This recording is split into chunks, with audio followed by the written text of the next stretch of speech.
ये तो उदों बड़े खुश होया गुरु नानक देव जी रूप हो के अकाल पुरख आए, तां इन्होंने बड़ी सेवा की।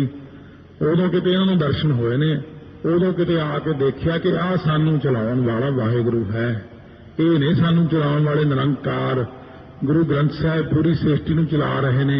पर वड्डे ही इन्ना ज्यादा ने, आपां जिवें सोचदे हां कि महाराज कुछ किसी नूं कहिंदे नहीं, क्योंकि तिन्नां लोकां नूं बनाउण दी ते मिटाउण दी शक्ति रखण वाले होण करके धीरज भी तो बहुत वड्डा ना, दिल भी बड़ा वड्डा।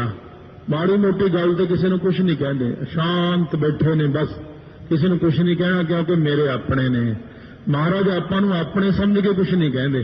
जिवें पहली अवस्था च आपां जद हम होते तब तू नाही दे उपदेश विच सुणी चुके हैं ना कि वाहिगुरू अपना जान के आपां नूं कुछ नहीं कहंदा, सारी सृष्टि नूं तो मेरे अपने ने, मेरा अपना प्रकाश है यह। तां महाराज इसे करके कुछ नहीं कहना। काम लोग रब केड़ा मेरी लत्त भन लो, लत्त भनण नूं केड़ा देर लगदी है, बना ते उहने भनण नूं केड़ा देर लगदी, फिर कहंदा कुछ नहीं, जिन्ना मर्जी कही जाओ कि मेरा केड़ा कोई बिगाड़ लवेगा। हाँ जो उदों थल्ले वालिआं नूं कह दईए वो भन दिंदे आ, जे उस तो थल्ले वाले सरूपां नूं कह दईए ना भी मेरा केड़ा कुछ बिगाड़ लैणा ने, फिर बिगड़ जांदा काम। वाहिगुरू तक शांत रस विच बैठे ने, वो कहने बोलदा बोली जावे। महाराज का सिस्टम ही हो रहा, वो कहने आपे बोलिया आपे बीज आपे ही खाओ। हुण जे मेरे विरुद्ध बोलिया तो इहनूं आपे जिहड़ी सज़ा मिल जानी है, कुदरत विच कानून ही ऐसा बनाता उन्हें। तो इस करके सिद्ध कहंदे ने आदेश, महाराज तुहानूं मत्था टेकदे हैं। महाराज कहने तिसै आदेश, भाई सिद्धो मैनूं मत्था ना टेको, वाहिगुरू नूं नमस्कार करया करो जो आद रूप है सारिआं दा। अनील जो नील दे कई भाव ने, इस करके नील जिहड़ा इत्थे आउंदा ना वो काले च आउंदा, कृष्णा च। नील जो है वो तमोगुण तो रहत है जो, फिर एक गुण जदों आ गए तिन्ने फिर अपने आप ही आ जाते हैं। वाहिगुरू जो रजो तमो सतो तो रहत है, नील जो माया कालख तो रहत है, नील जो कलंक तो रहत है, वो ऐसा जो अकाल पुरख वाहिगुरू अनाद अन आद, जिहदा कोई आद ही नहीं है, जिहदा आपां नूं पता ही नहीं कोई कदों कदा है। कौन कहे तू कद का वाहिगुरू तेरा सब सदका, है तो तेरा सब सदका ही, पर तू कद कदा ये नहीं सानूं पता। अनाहत एक रस है जो बिना वजाया जिहदा वाजा वज रहा सारियां दे विच, अनहद शब्द चल रहा अपने आप ही, आपां तां सिर्फ सुनना ही है ध्यान दे नाल। जुग जुग एक वेस, जुगां जुगंतरां विच जिहदा इक्को ही वेस रहिंदा, कदे बदलदा नहीं है। जुग नाम दो दा है, फिर जुग नाम दो दा है, चारां जुगां दे विच जिहड़ा इक्को जो ही रहिंदा। जुग नाम दो दा, जुग नाम फिर दो दा, चार कौन ने? संन्यासी, गृहस्थी, बाणप्रस्ती इत्यादि जिहड़े ने योगी लोग, दिगंबर लोग, इन्हां सारिਆਂ विच बैठ के भी ਉਹਦਾ ਇੱਕੋ ਹੀ ਵੇਸ है। जे आप कहिए कि वाहिगुरू का कोई वेस वखरा हो गया, आत्मा का कोई वेस नहीं है। आत्मा भावें हिंदू विच है, भावें सिख विच है, भावें पशु विच है, भावें पंछी विच है, आत्मा तो सारिਆਂ विच ਇੱਕੋ ही है, जिवें प्रकाश है बस। बाकी बाहरले रूप सारिਆਂ ਦੇ ਵੱਖਰੇ ਵੱਖਰੇ ने, बाहरों आप सारे ਵੱਖਰੇ ਵੱਖਰੇ देखते हैं, प्रकाश अपने अंदर ਇੱਕੋ ही है। उसे प्रकाश नूं कहंदे जुग जुग ਇੱਕੋ वेस, जुगां जुगंतरां तक वेस उहदा ਇੱਕੋ ही रहिंदा। बाहरलियां चीज़ां बदल सकदियां माया दे प्रभाव करके, पर अंदर सारिਆਂ दे ओही एक है। वाहिगुरू वाहिगुरू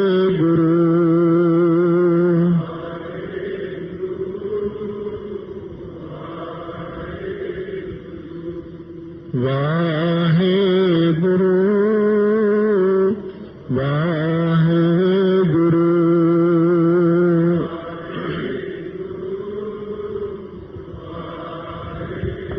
कहने महाराज जिहड़ा तुहाडा आसन है, असी आसन लाउने हैं, 24 आसन ने साडे, ते तुहाडे कोल कोई आसन भी नहीं है। तुसी वैसे तो बहुत सोझी वाले हो, सब कुछ ठीक है।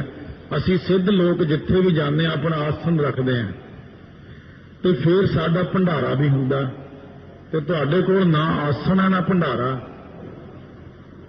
सो गुरु नानक देव महाराज सच्चे पातशाह कहन लगे, आसन आसन बंदे का आसन की चीज है? कर आसन डिठो चाओ। अकाल पुरख वाहिगुरु हरेक हिरदे विच अपना आसन जिहड़ा ला के बैठे ने ते चाव नाल सृष्टि नूं देख रहे ने। महाराज कहने यही साडा आसन है। किहड़ा? लोए लोए।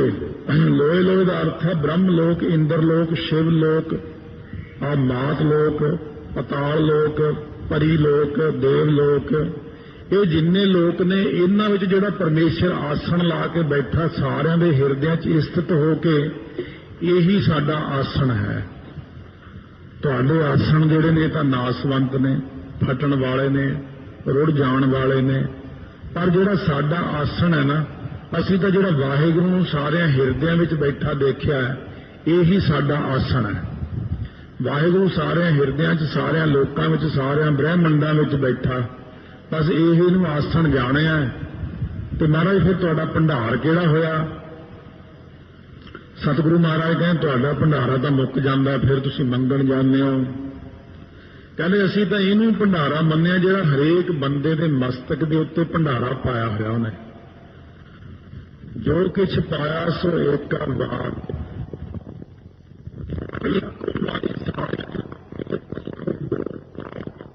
जोत वडियाई इक्को वारी सारियां दे मस्तक दे उत्ते भंडारा लिख दिता अकाल पुरख ने भी इन्ना खावेगा, इन्ना पहनेगा सारी जिंदगी च। अखीर ते जाके ਇੰਨੀਆਂ बुरकियां खा के एक बुरकी ਉਹਦੇ ਮੂੰਹ 'ਚ ਹੀ ਰਹਿ ਜਾਵੇਗੀ ਜਦੋਂ ਸਰੀਰ ਛੱਡੇਗਾ, ਇੰਨਾ ਵੀ ਉਹ ਲਿਖ ਦਿੰਦਾ। ਅੰਤਮ बुरकी ਨੂੰ ਨਹੀਂ ਪਾ ਸਕੇਗਾ, ਉੱਥੇ ਹੀ ਚੜਾਈ ਕਰ ਜਾਂਦਾ। ਇਹ ਭੰਡਾਰ ਹਰੇਕ ਦੇ ਹਿਰਦੇ 'ਚ ਲਿਖਿਆ ਹੋਇਆ ਹੈ। ਭੰਡਾਰ ਜਿਹੜਾ ਕੁੱਲ ਸ੍ਰਿਸ਼ਟੀ ਨੂੰ ਉਹ ਵਾਹਿਗੁਰੂ 84 ਲੱਖ ਜੋਨ ਪਾਈ ਰਿਜ਼ਕ ਦਿਆ ਸਭ ਹੂੰ ਕੋ ਤਦਕਾ। ਉਹ ਜਦੋਂ ਦੀ ਸ੍ਰਿਸ਼ਟੀ ਪੈਦਾ ਕੀਤੀ ਉਦੋਂ ਦੇ ਭੰਡਾਰੇ ਦਿੱਤੇ ਹੋਏ ਨੇ ਸਭ ਨੂੰ। ਵਾਹਿਗੁਰੂ ਦੇ ਭੰਡਾਰੇ ਕਦੇ ਮੁੱਕਦੇ ਨਹੀਂ। ਤੁਹਾਡੇ ਭੰਡਾਰੇ ਮੁੱਕ ਸਕਦੇ ਨੇ ਪਰ ਵਾਹਿਗੁਰੂ ਦੇ ਭੰਡਾਰੇ ਸਦਾ ਸਲਾਮਤ ਨੇ, ਕਾਇਮ ਨੇ। ਉਹਨੇ ਜੋ ਕੁਝ ਪਾਇਆ ਭੰਡਾਰਿਆਂ ਵਿੱਚ ਇੱਕੋ ਵਾਰ ਪਾਤਾ, ਉਹ ਮੁੱਕਣ 'ਚ ਹੀ ਨਹੀਂ ਆਉਂਦਾ ਹੈ, ਉਹ ਕਦੇ ਮੁੱਕਦਾ ਨਹੀਂ। ਨਾਲੇ ਵਾਹਿਗੁਰੂ ਨੇ ਜਦੋਂ ਸ੍ਰਿਸ਼ਟੀ ਰਚੀ ਹੈ ਨਾ, ਰਚਣ ਤੋਂ ਪਹਿਲਾਂ ਉਹਨੇ ਭੰਡਾਰੇ ਭੇਜੇ ਨੇ। ਪਹਿਲੋਂ ਦੇਤਾ ਰਿਜ਼ਕ ਸੰਭਾਹਾ, ਪਹਿਲੋਂ ਤੁਸੀਂ ਰਿਜ਼ਕ ਭੇਜਦੇ ਹੋ ਬੰਦੇ ਦਾ, ਪਿੱਛੋਂ ਦੇਤਾ ਜੰਤ ਉਪਾਹਾ, ਬਾਅਦ ਵਿੱਚ ਬੰਦੇ ਨੂੰ ਪੈਦਾ ਕਰਦੇ ਹੋ। ਰਿਜ਼ਕ ਪਹਿਲਾਂ ਤੋੜ ਦਿੰਦੇ ਹੋ ਉਹਦਾ, ਬੰਦੇ ਨੂੰ ਬਾਅਦ ਵਿੱਚ ਜਨਮ ਦਿੰਦੇ ਹੋ। ਇਸ ਕਰਕੇ ਸਤਿਗੁਰੂ ਮਹਾਰਾਜ ਕਹਿੰਦੇ ਜੋ ਕੁਛ ਪਾਇਆ ਸੋ ਏਕਾ ਵਾਰ। ਜੋ ਕੁਝ ਪਾਇਆ ਮਸਤਕ ਦੇ ਉੱਤੇ ਇੱਕੋ ਵਾਰੀ ਪਾ ਦਿੱਤਾ। ਵਾਹਿਗੁਰੂ ਕਿਸੇ ਗੱਲ ਦੀ ਕਿਸੇ ਨੂੰ ਕਮੀ ਰਹਿਣ ਹੀ ਨਹੀਂ ਦਿੰਦੇ। ਕਰ ਕਰ ਵੇਖਾ ਸਿਰਜਣਹਾਰ, ਕਰਕੇ ਇਹਨਾਂ ਜੀਵਾਂ ਨੂੰ ਪੈਦਾ, ਕਰਕੇ ਇਹਨਾਂ ਦੀ ਪਾਲਣਾ, ਫਿਰ ਵੇਖਾ, ਫਿਰ ਇਹਨਾਂ ਦੇ ਕਰਤੱਵਾਂ ਨੂੰ, ਕਰਤੂਤਾਂ ਨੂੰ, ਇਹਨਾਂ ਦੇ ਕਰਮਾਂ ਨੂੰ, ਜੋਗੀਆਂ ਨੂੰ, ਭੋਗੀਆਂ ਨੂੰ, ਸੋਗੀਆਂ ਨੂੰ, ਰੋਗੀਆਂ ਨੂੰ, ਸਭ ਨੂੰ ਦੇਖਦਾ। ਇਹ ਨਹੀਂ ਕਿ ਨਹੀਂ ਦੇਖਦਾ। ਉਹ ਜਿਹੜਾ ਸਿਰਜਣਹਾਰ ਹੈ, ਸ੍ਰਿਸ਼ਟੀ ਦਾ ਮਾਲਕ ਹੈ, ਉਹ ਜੀਵਾਂ ਨੂੰ ਸਾਰਿਆਂ ਨੂੰ ਰੋਜ਼ ਦੇਖਦਾ, ਹਰ ਵਕਤ ਦੇਖਦਾ। ਉਹਨੇ ਕਿਤੋਂ ਦੇਖਣ ਨਹੀਂ ਆਉਣਾ, ਉਹ ਤਾਂ ਵਿੱਚ ਹੀ ਬੈਠਾ ਦੇਖਦਾ। ਉਹ ਤਾਂ ਅਸਲ ਵਿੱਚ ਬਣਿਆ ਹੋਇਆ। ਇਹ ਆਪਣੇ ਵਿੱਚ ਇੱਕ ਵਖਰੇਵਾਂ ਪਾਤਾ ਕਿ ਮੈਂ ਫਲਾਨਾ ਹਾਂ, ਪਰ ਵਾਹਿਗੁਰੂ ਸਾਡੇ ਅੰਦਰ ਬੈਠ ਕੇ ਹੀ ਸਾਨੂੰ ਸਾਰਾ ਕੁਝ ਦੇਈ ਜਾਂਦਾ, ਕਿਰਪਾ ਕਰੀ ਜਾਂਦਾ। ਪ੍ਰਕਾਸ਼ ਵੀ ਉਹਦਾ ਅੰਦਰ ਹੀ ਹੈ, ਸਿਮਰਨ ਵੀ ਉਹਦਾ ਅੰਦਰ ਹੀ ਹੈ। ਨਾਨਕ ਸੱਚੇ ਕੀ ਸਾਚੀ ਕਾਰ। ਸੱਚੇ ਅਕਾਲ ਪੁਰਖ ਦੇ ਵਾਹਿਗੁਰੂ ਦੀ ਜਿਹੜੀ ਕਾਰ ਹੈ ਨਾ, ਇਹ ਬਿਲਕੁਲ ਝੂਠੀ ਕਾਰ ਨਹੀਂ ਹੈ। ਤੁਹਾਡੀਆਂ ਕਾਰਾਂ ਝੂਠੀਆਂ ਹੋ ਸਕਦੀਆਂ ਨੇ, ਤੁਹਾਡੇ ਕੰਮ ਝੂਠੇ ਹੋ ਸਕਦੇ ਨੇ। ਸੱਚੇ ਅਕਾਲ ਪੁਰਖ ਦੀ ਕਾਰ ਝੂਠੀ ਨਹੀਂ ਹੋ ਸਕਦੀ। ਜਿਹੜੀ ਉਹ ਕਾਰ ਕਰਦਾ ਦੁਨੀਆ ਨੂੰ ਪੈਦਾ ਕਰਨ ਦੀ, ਪਾਲਣਾ ਕਰਨ ਦੀ, ਮਾਰਨ ਦੀ। ਜਿਵੇਂ ਮੂਸੇ ਪੈਗੰਬਰ ਨੇ ਕਿਹਾ ਸੀ ਕਿ ਅੱਜ ਮੈਂ ਵਰਤਾਵਾਂਗਾ ਰੋਟੀ ਦੁਨੀਆ ਸਾਰੀ ਨੂੰ, ਪਰ ਉਹਨੇ ਇੱਕ ਬੰਦਾ ਇਸ ਕਰਕੇ ਛੱਡਤਾ ਕਿ ਉਹਨੇ ਖੋਟਾ ਕਰਮ ਕੀਤਾ ਕੋਈ।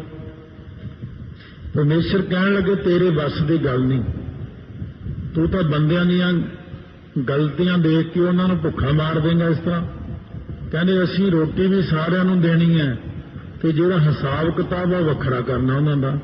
ਇਸ ਕਰਕੇ ਅਕਾਲ ਪੁਰਖ ਵਾਹਿਗੁਰੂ ਦੀ ਜਿਹੜੀ ਕਾਰ ਹੈ ਨਾ, वो कदे झूठी नहीं। जो कुछ उन्हें किया है पिछे, जो हुण कर रहा, जो अगे नूं करेगा, वो सब कुछ सच ही सच है। आदेश तिसा आदेश। सो महाराज कहते हैं अकाल पुरख वाहिगुरु ਨੂੰ ਹੀ ਸਾਡੀ नमस्कार है, परमात्मा ਨੂੰ ਸਾਡੀ नमस्कार है। ਜੇ ਤੁਸੀਂ ਕਹਿੰਦੇ ਹੋ ਆਦੇਸ਼ ਨਮਸਕਾਰ ਸਾਨੂੰ ਕਰਦੇ ਹੋ, ਅਸੀਂ ਤਾਂ ਇਹ ਕਹਿੰਦੇ ਹਾਂ ਕਿ ਤੁਸੀਂ ਸਾਨੂੰ ਨਮਸਕਾਰ ਨਾ ਕਰੋ, ਸਰਬ ਵਿਆਪਕ ਪਰਮੇਸ਼ਰ ਨੂੰ ਨਮਸਕਾਰ ਕਰੋ। ਕਿਉਂਕਿ ਜਿਹੜਾ ਵਾਹਿਗੁਰੂ ਆਦਿ, जिस वाहिगुरु का कोई आद नहीं, जो सारियां दा आद रूप आप है पर ਉਹਦਾ कोई आद नहीं। अनील, नील कहते ने गिणती नूं, जो गिणती तो रहत है, क्योंकि नील पदम संख्य गिणती चाहता। माया तो रहत है, गिणतियां तो रहत है, कलंक तो रहत है, कल्पना तो रहत। जो वाहिगुरु है अनाद अनआद, जी भी कोई आद ही नहीं है, ਜਿਹਦਾ ਕੋਈ ਆਪਾਂ ਨੂੰ ਕਿਸੇ ਨੂੰ ਨਹੀਂ ਪਤਾ। ਧਰਤੀ ਦਾ ਤਾਂ ਅੰਦਾਜ਼ਾ ਲਾਇਆ ਸਾਇੰਸਦਾਨਾਂ ਨੇ ਕਿ 450 ਕਰੋੜ ਸਾਲ ਪਹਿਲਾਂ ਧਰਤੀ ਬਣੀ, ਅੰਦਾਜ਼ਾ ਹੈ, ਪੱਕੀ ਗੱਲ ਨਹੀਂ ਕਹਿ ਸਕਦੇ। ਪਰ ਮਹਾਰਾਜ ਸੱਚੇ ਪਾਤਸ਼ਾਹ ਕਹਿੰਦੇ ਅਕਾਲ ਪੁਰਖ ਵਾਹਿਗੁਰੂ ਦਾ ਤਾਂ ਕੋਈ ਆਦ ਹੀ ਨਹੀਂ, ਉਹਦਾ ਤਾਂ ਕੋਈ ਪਤਾ ਹੀ ਨਹੀਂ ਕਿ ਕਦੋਂ ਕਦਾ ਹੈ। ਕੌਣ ਕਹੈ ਤੂੰ ਕਦ ਕਾ, ਅਨਾਹਤ ਇੱਕ ਰਸ ਹੈ ਜੋ हत नाम हुंदा नास होण दा। अन अनाहत, जो नास तो रहत है, जिन्हों कोई शस्त्र नाल नहीं कट सकता, आग ला के नहीं साड़ सकता, वो परमेश्वर अनाहत है। वजाउण तो रहत है, ये जंत तां वजाया वजदा है, जिवें रब वजाउंदा है, जिवें बुलाउंदा है। ये वाजे वजाया वजदे ने, ढोलकियां वजदियां ने, नगारे वजदे ने, पर अकाल पुरख वाहिगुरु अनाहत है।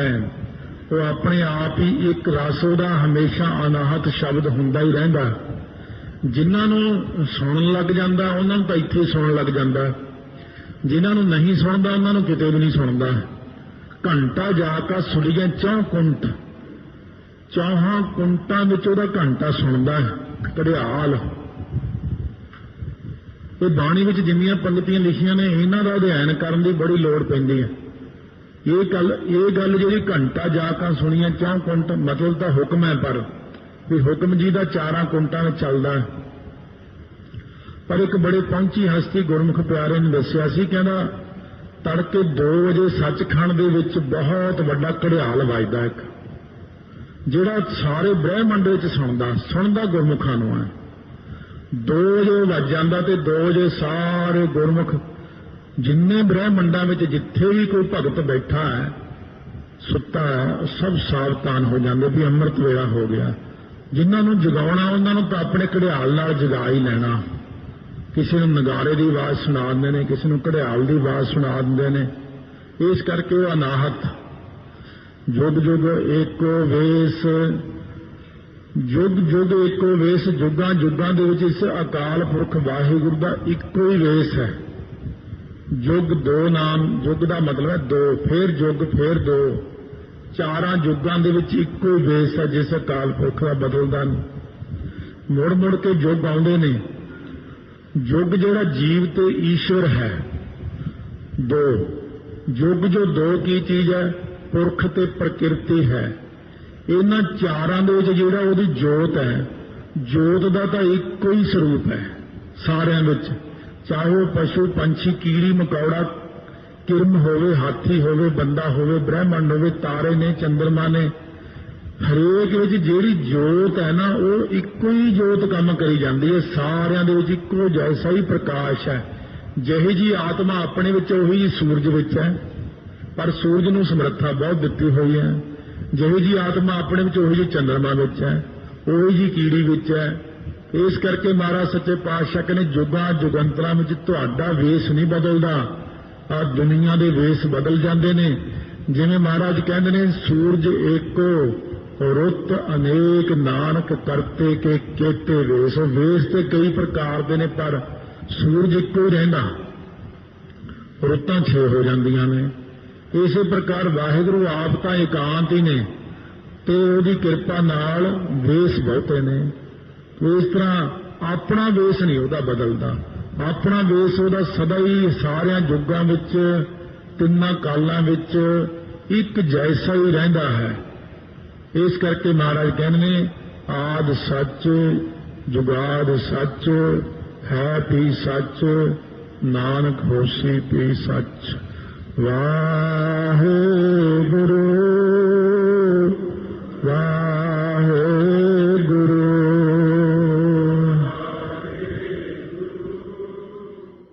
ਜਿਹੜਾ ਅਕਾਲ ਪੁਰਖ ਦਾ ਆਸਣ ਹੈ, ਇਹ ਕਈ ਪ੍ਰਕਾਰ ਦੇ ਆਸਣ ਨੇ।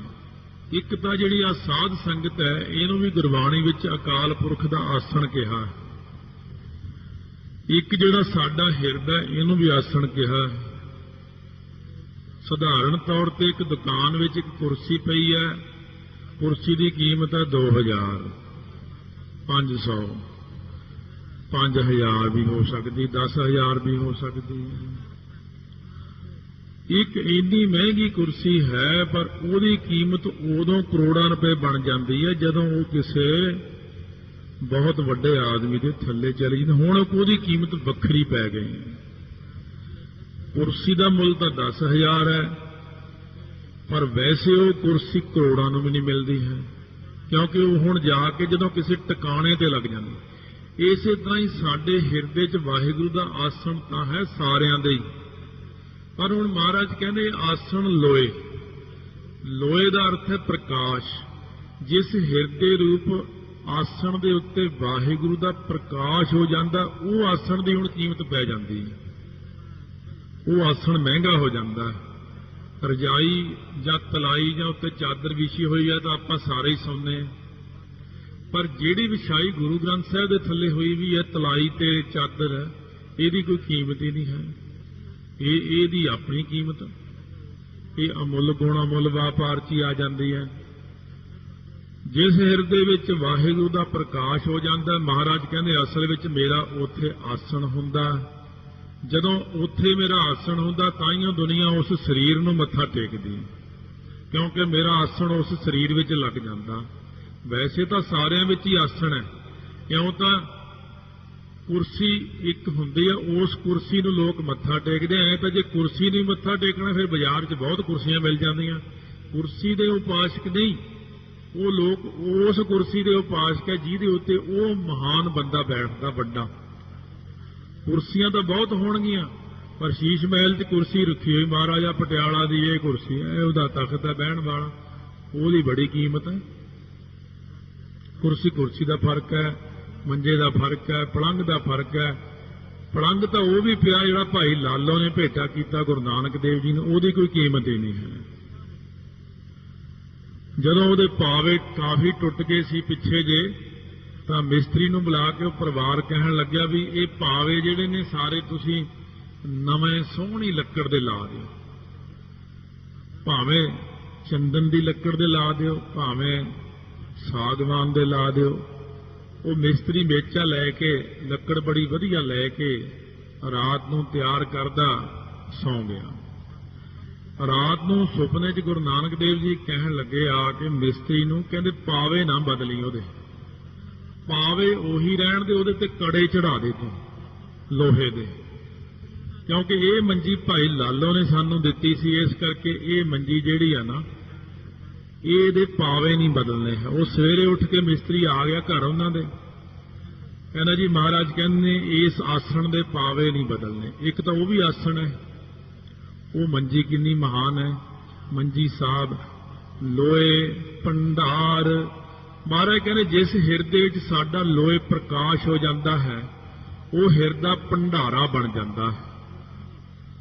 ਜਿਵੇਂ ਮਹਾਰਾਜ ਨੇ ਬਚਨ ਕੀਤਾ ਸੰਤਨ ਰਿਦਾ ਭੰਡਾਰ, ਕਿ ਸੰਤਾਂ ਦਾ ਜਿਹੜਾ ਹਿਰਦਾ ਹੁੰਦਾ ਹੈ, ਬ੍ਰਹਮ ਗਿਆਨੀ ਦਾ ਹਿਰਦਾ ਹੈ, ਇਹ ਸਾਡਾ ਆਪਣਾ ਖਜ਼ਾਨਾ ਬਣ ਜਾਂਦਾ, ਭੰਡਾਰਾ ਬਣ ਜਾਂਦਾ। ਇਹਦੇ 'ਚ ਰਿੱਧੀਆਂ ਸਿੱਧੀਆਂ ਨੌ ਨਿੱਧੀਆਂ ਸਾਰੇ ਪ੍ਰਕਾਰ ਦੀਆਂ ਸ਼ਕਤੀਆਂ ਸਾਡੀਆਂ ਉੱਥੇ ਨਾਮ ਦੇ ਭੰਡਾਰੇ ਬਣ ਜਾਂਦੇ ਨੇ। ਬ੍ਰਹਮ ਗਿਆਨੀ ਨੂੰ ਅਕਾਲ ਪੁਰਖ ਵੱਲੋਂ ਅਥਾਰਟੀ ਮਿਲ ਜਾਂਦੀ ਹੈ, ਪਰ ਪਹਿਲਾਂ ਵੀ ਪੰਜਾਂ ਪਿਆਰਿਆਂ ਤੋਂ ਅੰਮ੍ਰਿਤ ਛਕ ਕੇ ਨਾਮ ਲਿਆ ਹੋਵੇ। ਪੰਜ ਪਿਆਰੇ ਸਾਨੂੰ ਜੋ ਕਿਛ ਪਾਇਆ ਸੋ ਏਕਾ ਵਾਰ, ਉਹ ਜੋ ਕੁਝ ਆਪਾਂ ਨੂੰ ਦਿੰਦੇ ਨੇ ਇੱਕੋ ਵਾਰ ਦਿੰਦੇ ਨੇ। ਜ਼ਿੰਦਗੀ 'ਚ ਆਪਾਂ ਇੱਕ ਵਾਰ ਅੰਮ੍ਰਿਤ ਛਕਦੇ ਆਂ, 5 ਪਿਆਰੇ 5 ਵਾਰੀ ਮੂਲ ਮੰਤਰ ਇੱਕੋ ਸਮੇਂ ਦ੍ਰਿੜ ਕਰਾਉਂਦੇ। ਜੋ ਕੁਝ ਪਾਇਆ ਸਿਰ ਵਿੱਚ 5 ਵਾਰੀ, 5 ਚੂਲੇ ਪਾਏ, 5 ਵਾਰੀ ਅੱਖਾਂ 'ਚ ਪਾਏ, 5 ਵਾਰੀ ਮੁੱਖ ਵਿੱਚ ਪਾਏ। ਜੋ ਕੁਝ ਪਾਇਆ ਸੋ 5 ਕਕਾਰ ਇੱਕੋ ਵਾਰੀ ਪਾਏ।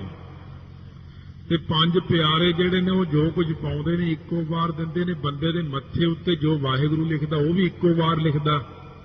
ਜੋ ਕੁਛ ਪਾਇਆ ਸੋ ਏਕਾ ਵਾਰ। ਸੰਤਾਂ ਦੇ ਹਿਰਦੇ 'ਚ ਜਿਹੜਾ ਭੰਡਾਰਾ ਬਖਸ਼ਿਸ਼ ਕਰਦੇ ਨੇ ਉਹ ਵੀ ਇੱਕੋ ਵਾਰ ਹੀ ਭੰਡਾਰਾ ਭਰ ਦਿੰਦੇ ਨੇ। ਭਾਵੇਂ ਉਹ ਸਾਰੀ ਦੁਨੀਆ ਨੂੰ ਰਜਾਈ ਜਾਏ, ਛਕਾਈ ਜਾਏ, ਵਰਤਾਈ ਜਾਵੇ। ਖਾਵ ਹੈ, ਖਰਚ ਹੈ, ਰਲ ਮਿਲ ਭਾਈ, ਟੋਟ ਨਾ ਆਵੇ ਵੱਧ ਦੋ ਜਾਈ। ਮਹਾਰਾਜ ਸੱਚੇ ਪਾਤਸ਼ਾਹ ਕਹਿੰਦੇ ਜਿਨ੍ਹਾਂ ਦੇ ਉੱਤੇ ਮੈਂ ਕਿਰਪਾ ਕਰਦਿਆਂ ਉਹਨਾਂ ਨੂੰ ਆਪਣੇ ਖਜ਼ਾਨੇ 'ਚ ਰਲਾ ਲੈਂਦਾ। ਸੋ ਇਸ ਕਰਕੇ ਮਹਾਰਾਜ ਸੱਚੇ ਪਾਤਸ਼ਾਹ ਫਰਮਾਉਂਦੇ ਨੇ, ਹਮ ਧਨਵੰਤ ਭਾਗਟ ਸਚ ਨਾਏ, ਹਰ ਗੁਣ ਗਾਵੇ ਸਹਿ ਸੁਭਾਏ। ਪੀਊ ਦਾਦੇ ਕਾ ਖੋਲ ਡਿਠਾ ਖਜ਼ਾਨਾ ਭੰਡਾਰਾ, ਤਾਂ ਮੇਰੇ ਮਨ ਭਇਆ ਨਿਧਾਨਾ। ਰਤਨ ਲਾਲ ਜਾ ਕਾ ਕਛੂ ਨਾ ਮੋਲ, ਭਰੇ ਭੰਡਾਰ ਅਖੂਟ ਅਤੋਲ। ਖਾਵੈ ਖਰਚ ਹੈ ਰਲ ਮਿਲ ਭਾਈ, ਤੋੜ ਨਾ ਆਵੈ ਵਾਧੋ ਜਾਈ। ਕਹੋ ਨਾਨਕ ਜਿਸ ਮਸਤਕ ਲੇਖ ਲਿਖਾਏ, ਸੋਇਤ ਖਜ਼ਾਨੇ ਲਹਿਰ ਲਾਏ। ਉਹ ਇਸ ਭੰਡਾਰੇ 'ਚ ਉਹਨੂੰ ਰਲਾ ਲੈਂਦੇ ਨੇ ਸੱਚੇ ਪਾਤਸ਼ਾਹ। ਜੋ ਕੁਛ ਪਾਇਆ ਸੋ ਏਕਾ ਵਾਰ। ਗੁਰੂ ਗ੍ਰੰਥ ਸਾਹਿਬ ਦੇ ਵਿੱਚ ਜੋ ਕੁਝ ਲਿਖਣਾ ਸੀ, ਸਤਿਗੁਰੂ ਜੀ ਨੂੰ, ਗੁਰੂ ਅਰਜਨ ਦੇਵ ਜੀ ਨੇ ਭਾਈ ਗੁਰਦਾਸ ਜੀ ਨੂੰ ਲਾ ਕੇ ਜੋ ਲਿਖਣਾ ਸੀ ਸੋ ਇੱਕੋ ਵਾਰ ਹੀ ਲਿਖ ਦਿੱਤਾ। ਇਹ ਵੀ ਖਜ਼ਾਨਾ ਉਸੇ ਤਰ੍ਹਾਂ ਹੀ ਪਾਇਆ ਹੋਇਆ। ਸ੍ਰੀ ਹਰਿਮੰਦਰ ਸਾਹਿਬ ਦੇ ਸਰੋਵਰ ਜਿਹੜਾ ਜਲ ਪਾਉਣਾ ਸੀ ਉਹ ਵੀ ਇੱਕੋ ਵਾਰ ਹੀ ਪਾਤਾ ਮਹਾਰਾਜ ਨੇ। ਕਿਉਂਕਿ ਪਰਮੇਸ਼ਰ ਜਿਹੜਾ ਕੰਮ ਕਰਦਾ ਇੱਕੋ ਵਾਰ ਹੀ ਕਰਦਾ। ਜੇ ਉਹਨੇ ਸ੍ਰਿਸ਼ਟੀ ਬਣਾਈ ਤਾਂ ਇੱਕੋ ਵਾਰ ਹੀ ਬਣਾਤਾ, ਬਾਰ-ਬਾਰ ਨਹੀਂ ਕਿ ਇੱਥੇ ਆ ਜੀ ਇੱਥੇ ਕਮੀ ਰਹਿ ਗਈ ਜੀ, ਇੱਥੇ ਸਮੁੰਦਰ ਨਹੀਂ ਸੀ ਬਣਾਇਆ, ਤੁਸੀਂ ਇੱਥੇ ਪਹਾੜ ਬਣਾਉਣਾ ਚਾਹੀਦਾ ਸੀ। ਕਹਿੰਦੇ ਮੈਂ ਜੋ ਬਣਾਉਣਾ ਸੀ ਇੱਕੋ ਵਾਰ ਬਣਾਤਾ। ਜੋ ਕੁਝ ਤੁਹਾਡੇ ਮਸਤਕ ਤੇ ਲਿਖਣਾ ਇੱਕੋ ਵਾਰ ਲਿਖ ਦਿੱਤਾ। ਜੋ ਕੁਛ ਪਾਇਆ ਸੋ ਏਕਾ ਵਾਰ। ਗੁਰਮੁਖਾਂ ਪਿਆਰਿਆਂ ਦੇ ਹਿਰਦੇ ਵਿੱਚ ਜੋ ਕੁਝ ਪਾਉਣਾ ਸੀ ਇੱਕੋ ਵਾਰ ਪਾ ਦਿੱਤਾ ਹੈ। ਮਹਾਰਾਜ ਜੀ ਇਹ ਗੁਰਮੁਖ ਪਿਆਰੇ ਬਣਦੇ ਕਿਵੇਂ ਨੇ, ਉਹਨੂੰ ਦੇਖਦੇ ਕਿਵੇਂ ਨੇ, ਪ੍ਰਕਾਸ਼ ਕਿਵੇਂ ਹੁੰਦਾ, ਭੰਡਾਰਾ ਕਿਵੇਂ ਬਣਦਾ, ਇਹਨਾਂ ਦੇ ਹਿਰਦੇ 'ਚ ਆਸਣ ਕਿਵੇਂ ਲੱਗ ਜਾਂਦਾ। ਅਕਾਲ ਪੁਰਖ ਦਾ ਆਸਣ ਤਾਂ ਸਾਡੇ ਅੰਦਰ ਵੀ ਹੈ, ਪਰ ਸਾਡੇ ਅੰਦਰ ਪ੍ਰਕਾਸ਼ਮਾਨ ਨਹੀਂ ਹੈ ਆਸਣ। ਸਾਡੇ ਅੰਦਰ ਤਾਂ ਖਾਲੀ ਖਾਲੀ ਹੈ, ਦਿਖਦਾ ਨਹੀਂ ਹੈ। ਮਹਾਰਾਜ ਕਹਿੰਦੇ ਗੁਰਮੁਖਾਂ ਨੇ ਦੇਖਿਆ ਉਹਨੂੰ। ਕਰ ਕਰ ਵੇਖੈ ਸਿਰਜਣਹਾਰ। ਗੁਰਮੁਖ ਕਰਦੇ ਨੇ ਪਹਿਲਾਂ ਸ਼ਰਵਣ, ਫਿਰ ਕਰਦੇ ਨੇ ਮੰਨਣ, ਫਿਰ ਕਰਦੇ ਨੇ ਨਿਧਿਆਸਣ ਕਮਾਈ, ਫਿਰ ਵੇਖੈ ਸਿਰਜਣਹਾਰ। ਫਿਰ ਉਹ ਸਿਰਜਣਹਾਰ ਅਕਾਲ ਪੁਰਖ ਨੂੰ ਵੇਖ ਲੈਂਦੇ ਨੇ। ਜਦ ਕੋਈ ਬੰਦਾ ਕਮਾਈ ਕਰੇਗਾ, ਕੋਈ ਅਭਿਆਸ ਕਰੇਗਾ, ਕੋਈ ਮਿਹਨਤ ਕਰੇਗਾ, ਇਸ਼ਨਾਨ ਕਰੇਗਾ, ਦਾਨ ਕਰੇਗਾ, ਜਿਹੜਾ ਐਸਾ ਕਰਮ ਕਰੇਗਾ ਨਾ, ਉਹ ਵਾਹਿਗੁਰੂ ਅਕਾਲ ਪੁਰਖ ਨੂੰ ਆਪਣੀ ਨਿਗਾਹ ਨਾਲ ਐਸੇ ਬ੍ਰਹਮ ਗਿਆਨੀ ਦੇਖ ਲੈਂਦੇ ਨੇ। ਤੁਸੀਂ ਵੀ ਕਰੋ। ਕਰ ਕਰ ਵੇਖੈ ਸਿਰਜਣਹਾਰ। ਕਰ ਕਰਕੇ ਤੁਸੀਂ ਵੀ ਸਿਰਜਣਹਾਰ ਦੇ ਦਰਸ਼ਨ ਕਰ ਲਓ, ਅਭਿਆਸ ਕਰ ਲਓ। ਮਹਾਰਾਜ ਜਦੋਂ ਬ੍ਰਹਮ ਗਿਆਨ ਹੋ ਜਾਂਦਾ ਹੈ ਕਿ ਫਿਰ ਉਹ ਚੁੱਪ ਕਰਕੇ ਬੈਠ ਜਾਂਦੇ ਨੇ, ਫਿਰ ਕੋਈ ਕਾਰ ਨਹੀਂ ਕਰਦੇ। ਨਾਨਕ ਸੱਚੇ ਕੀ ਸਾਚੀ ਕਾਰ। ਕਹਿੰਦੇ ਉਹ ਸੱਚੇ ਅਕਾਲ ਪੁਰਖ ਦੀ ਸੱਚੀ ਕਾਰ ਨੂੰ ਤਾਂ ਹਮੇਸ਼ਾ ਕਰਦੇ ਹੀ ਰਹਿੰਦੇ ਨੇ। ਉਹ ਕਦੇ ਨਾਮ ਨੂੰ ਵਿਸਾਰਦੇ ਨਹੀਂ। ਗੁਰੂ ਨਾਨਕ ਦੇਵ ਜੀ ਕਹਿੰਦੇ ਅਸੀਂ ਵੀ ਸੱਚੇ ਅਕਾਲ ਪੁਰਖ ਦੀ ਸੱਚੀ ਕਾਰ ਨੂੰ ਕਰਦੇ ਹਾਂ। ਅਸੀਂ ਵੀ ਨਾਮ ਜਪਦੇ ਹਾਂ। ਬ੍ਰਹਮ ਗਿਆਨੀ ਆਪ ਵੀ ਨਾਮ ਜਪਦੇ ਨੇ, ਸੰਗਤ ਨੂੰ ਵੀ ਨਾਮ ਜਪਾਉਂਦੇ ਨੇ। ਕਿਉਂਕਿ ਹੋਰ ਕਾਰ ਵੇਕਾਰ ਹੈ, ਇੱਕ ਸੱਚੀ ਕਾਰ ਹੈ, ਲਾਇਆ ਬਿਨ ਨਾਵੇ ਹੋਰ ਨਾ ਪਾਇਆ। ਇਹ ਸੱਚੇ ਅਕਾਲ ਪੁਰਖ ਦੀ ਸੱਚੀ ਕਾਰ ਸਾਨੂੰ ਕਰਨੀ ਚਾਹੀਦੀ ਹੈ ਹਮੇਸ਼ਾ ਵਾਸਤੇ। ਜਿਹੜੀ ਕਾਰ ਮਨੁੱਖ ਨੂੰ ਦਿੱਤੀ ਆ ਕਿ ਮਹਾਰਾਜ ਜਿਵੇਂ ਕਹਿੰਦੇ ਨੇ, ਅਵਰ ਕਾਜ ਤੇਰਾ ਕਿਤਾ ਨਾ ਕਾਮ, ਮਿਲ ਸਾਧ ਸੰਗਤ ਭਜ ਕੇਵਲ ਨਾਮ, ਸਰੰਜਾਮ ਲਾਗ ਭਵਜਲ ਤਰਨ ਕੈ, ਜਨਮ ਬਿਰਥਾ ਜਾਤ ਰੰਗ ਮਾਇਆ ਕੈ।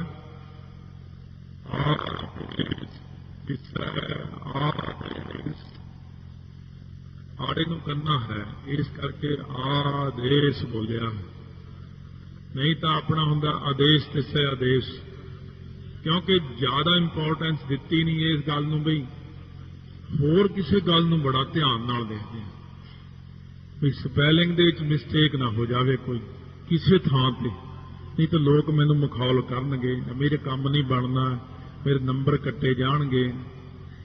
ਗੁਰਬਾਣੀ ਨੂੰ ਅਗਲਾ ਕਹਿੰਦਾ ਵੀ ਚੱਲ ਇੱਥੇ ਕਿਹੜਾ ਕੋਈ ਪੁੱਛਦਾ, ਕਿਹੜਾ ਕਿਸੇ ਨੇ ਦੇਖਣਾ, ਪਰ ਨਹੀਂ, ਮਹਾਰਾਜ ਕਹਿੰਦੇ ਫਿਰ ਨੁਕਸਾਨ ਹੋ ਜਾਂਦਾ ਆਪਣਾ।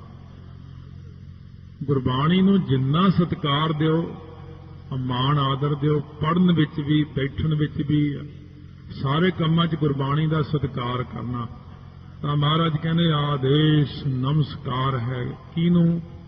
ਤਿਸੈ ਆਦੇਸ਼, ਉਸ ਨੂੰ ਆਦੇਸ਼ ਹੈ ਭਾਈ ਸਿੱਧੋ ਜਿਹੜਾ ਸਾਰਿਆਂ ਦੇਸ਼ਾਂ ਵਿੱਚ ਆਇਆ ਹੋਇਆ ਹੈ, ਜਿਹੜਾ ਦੇਸ਼ਾਂ ਤੋਂ ਰਹਿਤ ਵੀ ਹੈ।